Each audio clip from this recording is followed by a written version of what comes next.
We're going to be working on the American LaFrance ladder truck. Don't go away.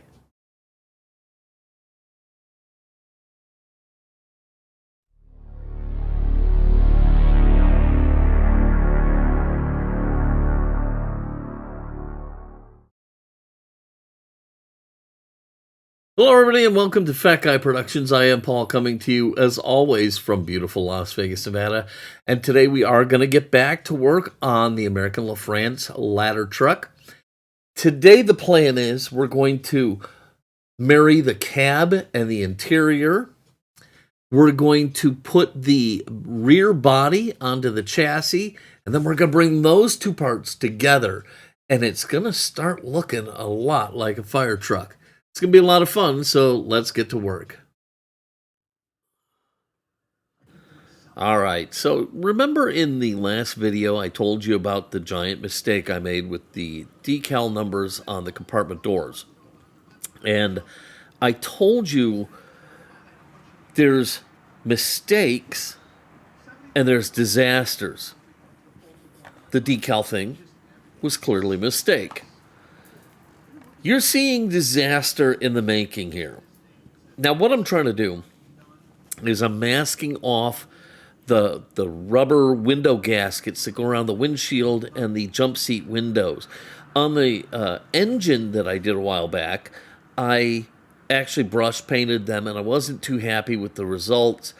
So I said this time I'm going to mask them and airbrush them, and I figured that'll give me a much nicer, cleaner look. This is going to go horribly, horribly wrong. So I'll tell you, the cab looks amazing. It really does. It's glossy. It's shiny. It's smooth. And the decals look fantastic. And all of that is going to come crashing down. It's going to be so terrible. I can't even tell you. So anyhow, well, let's keep going. I go through and I'm using some pinstriping tape to mask off the windows. I start by just doing the straight sides, the 4 straight sides. Then I use a couple little pieces to help round the corners, and then I'm going to use some that of the blue painter's tape to mask off the rest of the cab so I don't get any overspray on stuff. And even if I do, my theory is that I should be able to get that off pretty easily. This is a water-based paint. I've got a good solid layer of clear coat on here. It shouldn't be any kind of a problem. So I'm going to finish getting this masked up, and then we'll head over to the paint booth. All right, I've got everything masked off, and I'm going to go ahead and start just very softly airbrushing the exposed areas flat black using Tamiya flat black paint. And I'm going to go really, really soft here so that I don't have a wet bleed underneath the tape or anything like that. I'm going to go really, really soft. Just keep going over and over again until all the trim is flat black.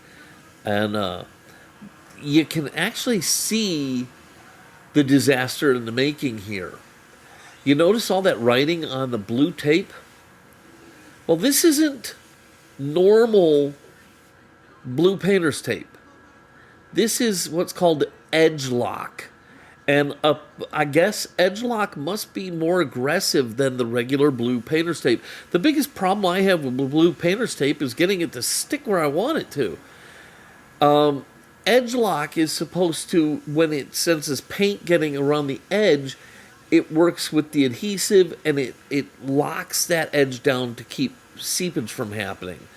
So that at least that's the best I can figure out about what's about to happen, is that this is the wrong kind of blue painter's tape to use. But anyhow, I don't know that, so I'm going to just sit here and blissfully paint away. As I always do, as soon as I get stuff done being painted that is masked off, I start to remove the masking immediately, and it's looking great around the windows. But look at the roof. The stupid blue painter's tape is ripping the clear coat and decals off. So, you know, there's a natural weaker spot where the clear coat is over the decals. And look at it, look at it, look at it, look at it. Just look at it, look at that, look at that. This body was so beautiful. It was so spectacular. The decals were so perfect. Look at it, look at it, look at the roof. It's a disaster. That's not just a torn decal. That's the clear coat is ripped off. Oh, I'm not crying, but I'm not far from it. Look at the front. Look at the front number. See it? You can even see the clear coat sticking up like a flap of skin from, like, if you've gotten sunburned to like a peely piece of skin. It killed the number on the roof, on the front panel, and it killed the writing on both doors. It killed the unit number on the front. Disaster. I got to tell you, at this point, I just don't even. I'm fit to be tied. Part of me wants to just stop and get up and walk away. Part of me wants to just slam my head in a car door. Part of me wants to get into my car and drive to a proctologist office and get an exam. That's how I'm feeling right now. I don't even talk about mega disaster. I'm literally sick because the cab looked so fantastic and now it's just junk. I don't even know what to do. Here I am. I'm trying to just pick away some of the flaps of clear coat and residual decals. I don't even know what I'm doing. I have no plan at this point. So I went outside and I punched myself really hard in the face about 30 times. And then I've come back in and I've developed a plan. I can pick off most of the clear and decals from the roof and the front number and then sand them smooth. The doors, really, I just kind of need to sand them down smooth. There's not a lot sticking up there. So I'm going to start trying to smooth things out here. And the idea is that hopefully I can just get rid of the damage and put a new set of decals down and re-clear coat. So I'm going to get everything picked off, smoothed out, get new decals on, and hopefully we'll recover. So after I got everything sanded down and picked off, I clear coated the cab again, just to deal with where there was some damage and where there was sanding marks and stuff. So I re-clear coated the entire cab, let that dry, then I re-decaled the entire thing, and now here I am putting brand new clear coat on the cab. And the bad part is that the window trim is going to end up being glossy instead of flat black, but frankly, that's a small price to pay.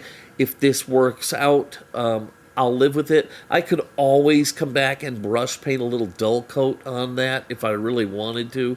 But right now, I'm still just trying to see if I can survive this disaster. So we're going to lay down some clear coat, cross our fingers, and see what we end up with.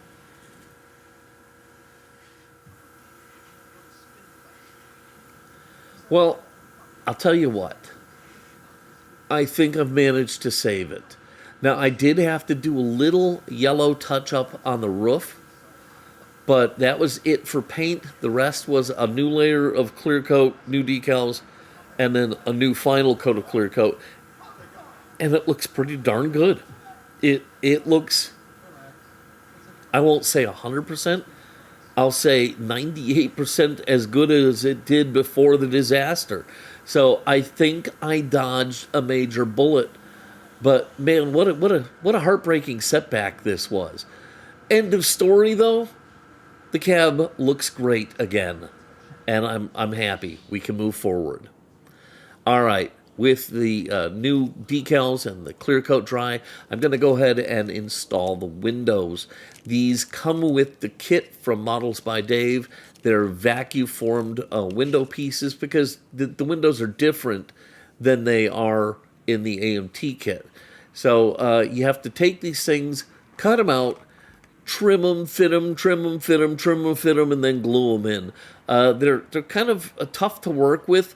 So just take your time, cut around the edge, test fit, and just trim down a little bit at a time. You don't want to overshoot because if you overshoot, there's no recovering from it. So you really need to kind of inch up on things until you get everything fitting right. And then what I did is I kind of just put them in place and then dotted the corners with some CA glue rather than risk trying to get glue in there and put these things in and get glue all over them.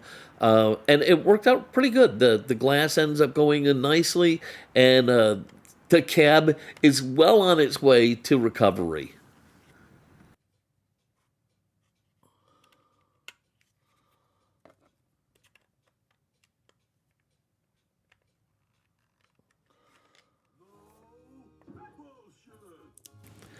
So I bought a lot of bits and pieces from different places, Shapeways, downrange products on Shapeways, and 3 inches under.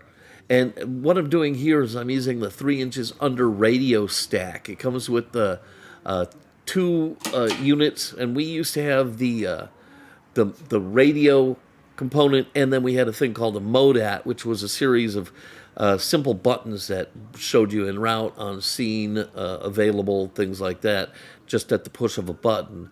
So this has 2 units and a microphone and a speaker. So I'm just gluing those parts together and painting it all up. I took the wire for the microphone and coiled it around a very thin tube, and then kind of stretched it out a little bit to give it that curly Q effect for a microphone. And so anyhow, I've got it all glued together. I'm just going to do a little bit of painting, and then I will glue this to the underside of the dash before I install the interior.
Okay, so one final thing on the interior. You remember a video or two back, I told you to paint all sides of everything because otherwise the underside of your model is going to look like crap.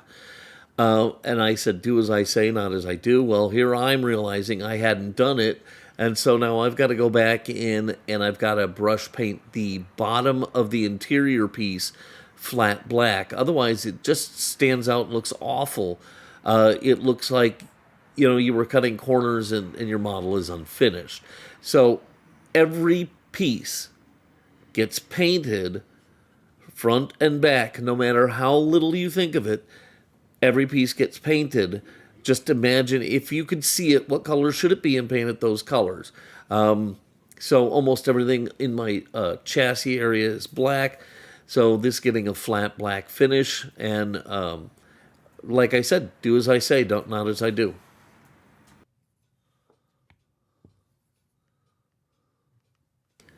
All right, the next things to go into the cab are the interior. And then here's something. Okay, let me explain something to you. I'm not going to talk about the interior. Just glue it in. See this divider piece? It's the part where the jump seat sits on. It's integral in attaching the cab to the rear body. And in the AMT instructions, you glue it and the interior into the cab, and then you use it all and attach it to the rear body. And that's what I started trying to do at first here. It's how I went about doing Engine 14, and it really doesn't work very well. It works okay with the original kit parts, but not so much with this cab from Models by Dave. So this is what I'm doing here. I'm just going to get the interior glued in, and I'm going to try it the kit way, but I'm going to find a better way to do this through a lot of trial and error. Let me just say, I'm going to put the cab on and off the body 3 or 4 times until I'm satisfied, and that's when I come up with the new way to put the two together, and I'll talk about it when we get there. So anyhow, the interior goes in, I get everything lined up, a little CA to glue everything together, and we'll let it dry.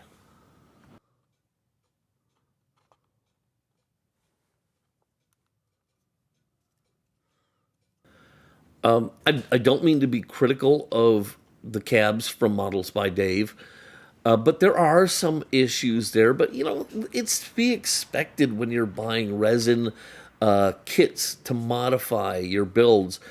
Some of the auxiliary pieces like this don't seem to fit quite right. The bumpers and this, and they these resin kits, they take work. They take a lot of work to get everything to work out the way you want. And that's what I was saying earlier, is that following the AMT instructions and putting this piece in now, it really doesn't work with this, okay? I'm going to end up having to do something different. So just, if you're doing this, you might want to consider leaving that piece out for the time being. So the kit has a lot of bad parts. The things are warped and just don't fit right, and it's really problematic. And the problem I'm having with this particular kit, and it's funny because these AMT kits, they always surprise you. This particular one, the chassis is not fitting into the rear body piece. What it's doing is it's pushing the sides out, and it's bowing it so bad it looks like a broke back horse or something like that. So what I've deduced is it's because of the lame fit and whatnot of some of the panels.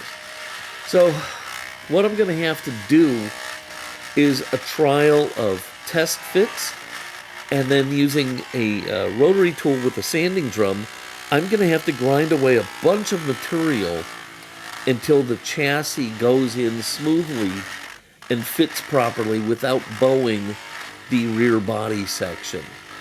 This is going to be a lot of work, and it's delicate because you don't want to accidentally sand through a vital part of the fire truck. If that happened to me, I happen to have a second kit going, so as far as parts go, so I have access to other parts, but nobody wants to deal with that. So anyhow, with a light touch and a sanding drum attached to my rotary tool, I'm going to grind away material until the body and the chassis go together properly.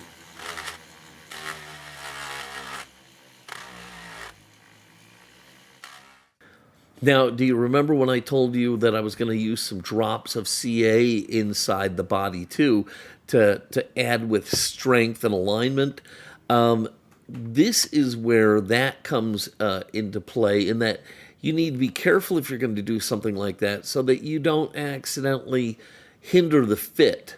Okay, I had a couple drops that were in the way. And when I was working with the sanding drum, I had to grind some of that away as well. Hey, that's why you're watching my videos. The more mistakes I make, the more you can learn from me. So I do it all for you. That's what I do. I go through all this aggravation and frustration just for you guys.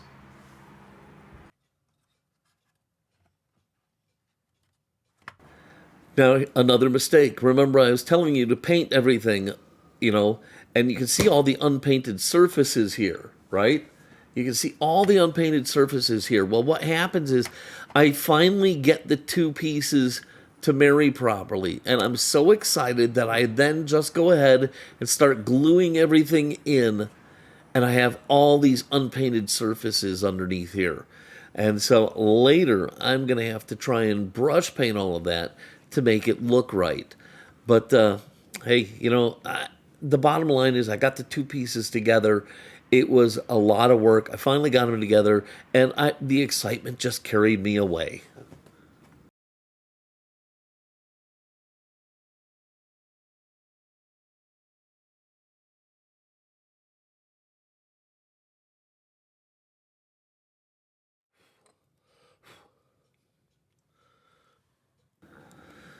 So I had originally tried gluing the support for the jump seats and stuff into the cab and attached to the interior piece, and it didn't work out well. The body didn't sit right. It was crooked. It was just a mess. I snapped it off and started again. So this time, what I've done is the interior is glued into the cab, but you'll notice that support for the radiator and the jump seats, I have attached that directly to the rear body and frame because it self aligns. It aligns, pretty well by itself. And then I can attach the cab to this, and hopefully everything will come out well aligned and looking good. So this is the next thing I'm trying in putting the cab onto the rear body, because it just wasn't working out the other way. The way the instructions say, that was not working out at all. So anyhow, I am trying this. I've got everything kind of propped and supported. I've put a little CA glue on there, and I'm just trying to align things, level out the cab, make sure it's all square and pointing the right direction. It's going to kind of work, but it's going to kind of not work, and we'll revisit that a little bit later.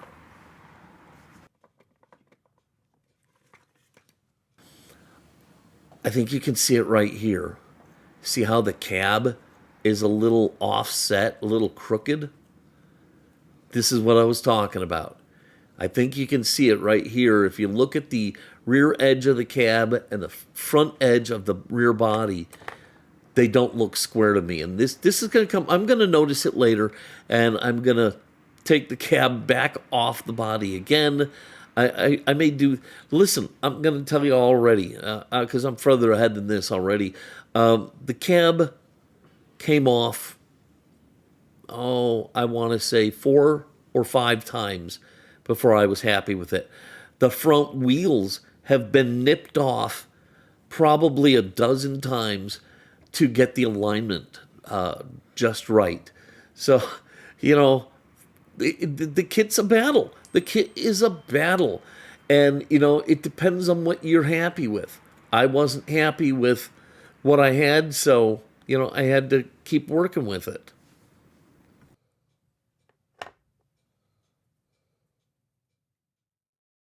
Well, there you have it. We've got the body together. Everything is looking pretty good. Okay, I'm as happy as I can be. Okay, I won't tell you there aren't challenges. For example, today I just realized I lost 2 of the parts for the cab that I bought from Models by Dave. They're pretty important parts, so I had to email him and tell him what an idiot I am and beg him to send me some parts as quickly as he could. But that's just how this build has gone. And frankly, I'm kind of looking forward to wrapping things up so I can do some other simpler, funner projects. Okay, I shouldn't say funner because this has been a hoot. I've really loved doing this. And frankly, I hope you have loved watching it. If you did, give this video a giant thumbs up, click subscribe, and don't forget to click the notification bell so you don't miss any of my videos. As always, if you have any questions or comments or suggestions for the build going forward, I'd love to hear them. All right, that's going to do it. I'm going to get out of here. I hope the rest of your day is amazing. Until next time, this is Paul from Fat Guy Productions saying, be good.